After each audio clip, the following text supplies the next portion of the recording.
আসসালামু আলাইকুম সবাইকে। আজ আপনাদের জন্য সম্পূর্ণ একটা নতুন রেসিপি নিয়ে আসছি। এই রেসিপিটা আশা করি এই পর্যন্ত কেউ শুনেন নাই। ভাইরাল এক চাচি দেখলাম এই রেসিপিটা দিয়ে ভাইরাল। আমি সেই ভাইরাল রেসিপিটা নিয়ে আসছি চাচির আজকে লাউয়ের চপ বা বেগুন দিয়ে, যদি বেগুনি হয় লাউ দিয়ে কেন বেগুনির মতন একটা চপ করা যায় না। তো আমি যেই বাবা সেই কাজ। সত্যি ওই রেসিপিটা দেখার পরে ভিডিওটা দেখার পরে আমার কেমন জানি একটু লোভ হলো, আমি একটু বানিয়ে দেখবো খেতে কেমন হয়। তো ইনশাল্লাহ আজকে আপনাদের জন্য তাই তৈরি করে নিয়ে আসলাম এই লাউয়ের চপ বা লাউ দিয়ে লাউনি বলবো না, বেগুনি হলে লাউ দিয়ে তো লাউনিই হয়ে থাকে। তো না, আমি লাউনি বলবো না, বলতে সুন্দর লাগে না, আমি বলবো লাউয়ের চপ। তো আসসালামু আলাইকুম। যে যেখান থেকে বসে এই মুহূর্তে আমার এই রেসিপিটা দেখতেছেন, তার ভিতরে যে যেখান থেকে বসে দেখতেছেন আমার এই রেসিপিটা, ছোট্ট একটা কমেন্ট করে জানাবেন, তাহলে আমি জানবো আপনারা কে কোথা থেকে দেখতেছেন। এত স্বাদের রেসিপিটা শেয়ার না করে থাকতে পারি আপনাদের সাথে। তো এই রেসিপিটা করার জন্য এরকম লম্বা একটা বাজার থেকে লাউ নিয়ে আসছে। ওই লাউটা থেকে আমি মুখের দিকে কয়েকটা পিস নিয়ে নিব, যতটুকু পাতলা করে নেওয়া যায় ততটুকু পাতলা করে নিব। চাকচাক করে নিয়েছি আমি।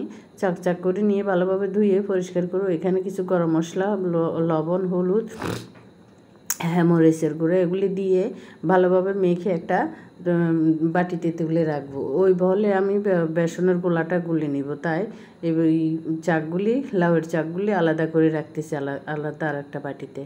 এখন এখানে পরিমাণ মতে আমি আমার বেসন নিয়ে নিলাম, আর নিলাম কিছু পরিমাণ চাউলের গুঁড়া দিয়ে, সামান্য পরিমাণে বেকিং সোডা দিয়ে দিলাম, তারপরে লাল মরিচের গুঁড়ো, হলুদ, লবণ, চিনি এবং গরম মশলা, আর দিয়ে দিলাম কালো জিরেটা দিলে যে কোনো বাজার জাতীয় জিনিসগুলি খেতে একটু আলাদা ভালো লাগে।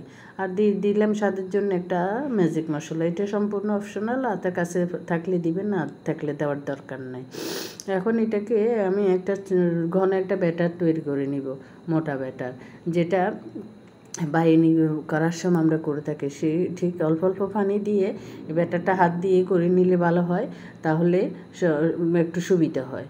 আমি হাত দিয়ে করি, আপনারা ইচ্ছা করলে ফেসলের সাহায্য করতে পারেন। এই যে এখন আমি ব্যাটারটা আমার রেডি। এখন আমি এখানে একটা লাউয়ের টুকরো নিয়ে চাক নিয়ে এভাবে মুড়িয়ে তারপরে চুলায় ভাসা তেলে এই লাউর চাপগুলি ভাজি করে নেব। একসাথে 5-6টা দেওয়া যাবে, যতটুকু দেওয়া যায় সব কয়েকটা দিয়ে দিব। আসলে সর্দি হয়েছে আজকে সকাল থেকে, শরীরটা অনেক বেশি খারাপ, তাই বারবার ডিস্টার্ব হচ্ছে। তো এখন সবগুলি এভাবে দিয়ে বেশ কয়েকটা দিয়ে আমি ভাজি করে নেব। এগুলি গোল্ডেন ব্রাউন কালার করে সবগুলি লাউয়ের চাপ ভাজি করে নেব। ক্রিস্পি হওয়া পর্যন্ত অপেক্ষা করব, একদম ঠিক বেগুনির মতো। তো যেভাবে করা যায় ঠিক সেভাবে ভাজি করে নেব। দেখতেছেন সুন্দর গোল্ডেন ব্রাউন কালার হয়ে গেছে। আলহামদুলিল্লাহ আমার লাউয়ের চপগুলি রেডি। আমি সবগুলি লাউয়ের চপ একসাথে রেডি করে তারপরে নিয়ে আসতেছি। এই লাউয়ের চপগুলি আজকে আমি পরিবেশন করব টমেটো সস দিয়ে। বিকালবেলা চায়ের সাথে হিসাবে খাওয়ার জন্য এই লাউয়ের চপগুলি আমি তৈরি করেছি। তো আলহামদুলিল্লাহ প্রথমবার তৈরি করেছি, দেখে কেমন জানি লোভ হয়েছিল, দেখে রেসিপিটা করলাম আজকে। তো কেমন লাগলো আমার আজকের রেসিপিটা?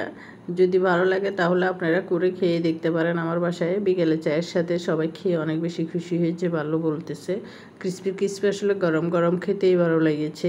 ঠান্ডা হলে হয়তো একটু অত ভালো লাগবে না, কিন্তু ভিতরের লাউটা সুন্দর সিদ্ধ হয়ে গেছে, ভালো হয়েছে অনেক খেতে। তো সবাই খেয়ে দেখবেন বিকেলে চায়ের সাথে হিসেবে এরকম তৈরি করে। তো কেমন লাগলো আমার আজকের রেসিপিটা? যদি ভালো লেগে থাকে তাহলে, যদি ফেস থেকে দেখে থাকেন তাহলে একটা ফলো দিয়ে যাবেন, ছোট্ট একটা লাইক কমেন্ট করে যাবেন। আর যদি ইউটিউব থেকে দেখে থাকেন তাহলে একটা সাবস্ক্রাইব করে যাবেন। সবাই ভালো থাকবেন, সুস্থ থাকবেন। আল্লাহ হাফেজ, আসসালামু আলাইকুম, শুভরাত্রি সবাইকে।